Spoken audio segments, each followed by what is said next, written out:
Les génériques chez George Lucas sont des appels à l'aventure. Dès ses premiers films étudiants, au cœur des 60s, George Lucas cherche l'immersion du public, l'interactivité avec lui, comme ici au tout début de son obscur électronique Labyrinthe de 1967. Esquisse ultra graphique, premier seuil de son futur film de SF THX 1138 qu'il réalisera 4 ans plus tard. What's wrong? Nothing really. I just feel that I need something stronger. Baudrillardesque avant l'heure, le jeune Américain sait déjà que sa liberté est spatiale et mobile. Il s'agit pour lui de circuler pour circuler, notamment grâce à la mythologie de l'automobile, aide surnaturelle s'il en est. Dans son court-métrage Herbie, en 67, George réfléchit les jeux de lumière sur les lignes d'une voiture et sur fond d'Herbie Hancock. Sidération horizontale de la voiture, possibilité de naïveté brutale, illusion paradisiaque, muraille de cristal, tout comme dans l'ouverture véhiculaire de son film Empereur. Dès les débuts du jeune George Lucas, la culture, c'est pour lui l'espace, la vitesse, le cinéma, la technologie. Tout dans son mode de vie est déjà résolument cinématographique, comme pour ses camarades d'école Walter Murch et John Milius, cités ici au milieu du film. Les premiers cours du futur visionnaire constituent de vraies recherches esthétiques et s'inscrivent dans le sillon expérimental du monteur Slavko Vorkapich ou encore celle d'Arthur Lipset. En rencontrant ces ovnis audiovisuels, véritables ventres de baleine, le jeune George réalise donc des courts-métrages, souvent libres et humanistes, dont Look at Life en 1965. Avec ses collisions visuelles inattendues et ses cartons interrogatifs, et des titres de films où les mots sont parfois remplacés par des chiffres. Notez que le ciel et les astres, symboles d'une liberté qu'il brûle de conquérir, nourrissent déjà ses génériques, ici et là. De même dans ses films professionnels ultérieurs, en particulier à la fin de son premier long, THX 1138 en 1971. Les productions de George Lucas porteront aussi sa griffe. Ainsi, les génériques astres dans Mishima en 85, Howard en 86 ou La Dernière Croisade en 88. Son nom sera associé parfois aux machines, par exemple dans Tucker en 88 ou dans Red Tails en 2012, film qui témoigne par ailleurs de son engagement contre le racisme. Le cinéaste partagera des génériques avec d'autres maîtres, tels Kurosawa sur Kagemusha, Francis Ford Coppola entre autres sur Powakatsi, Steven Spielberg entre autres sur Land Before Time. Il sera associé à L'Enfant élu dans Willow de Ron Howard et la voix de David Bowie dans Labyrinthe.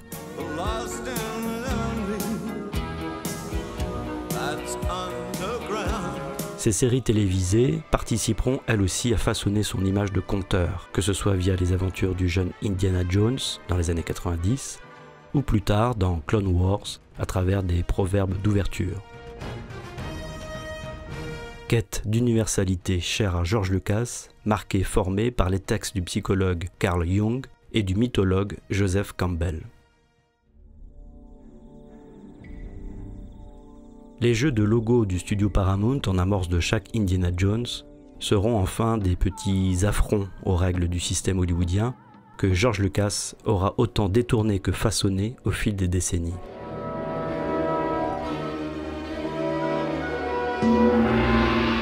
L'empire George Lucas est aujourd'hui synonyme de logos devenus des marques industrielles, qu'il s'agisse de Industrial Light and Magic, du célèbre système THX, mais aussi du Skywalker Sound ou encore d'ILM Lab. Quant au totem Lucasfilm, il raconte en son sein une métaphore révélatrice, celle d'une transmutation alchimique passant de la matière métal à celle de l'or. Or, cette transformation est incarnée dès les mentions vertes à l'envers de THX 1138 qui finissent orange à la toute fin du film. Et ce processus est en germe également dans les premières secondes de son film phare. Comme un « Il était une fois » émergeant silencieusement en bleu le carton inaugural de Star Wars mue très vite en lettres d'or et en mer de soleil hurlant.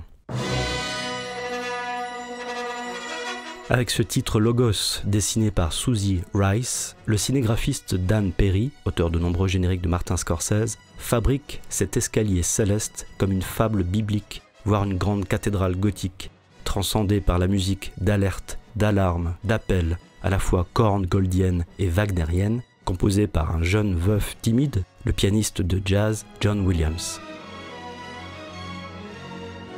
Cette traversée interstellaire, à la vitesse de la lumière, s'appuie certes sur certaines ouvertures d'antan, mais ce vaste début cathartique et résilient explose tout en 1977 et sonne presque comme une fin, celle d'un certain cinéma jusque-là habitué à démarrer d'abord avec les noms de l'équipe du film.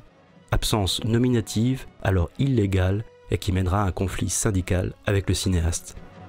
Énergie pure, déroulement rituel, flux, charme cérémoniel, vous avez tout l'espace devant vous, le quatrième monde règne, l'utopie est réalisée. Mais ce n'est pas l'Amérique post-guerre du Vietnam qui prend ici sa revanche avec un panache en trompe-l'œil, cette entrée dans la guerre des étoiles est plutôt l'histoire d'une force jaillissante, intense, renaissante, universelle, à laquelle chacun veut croire avec espoir.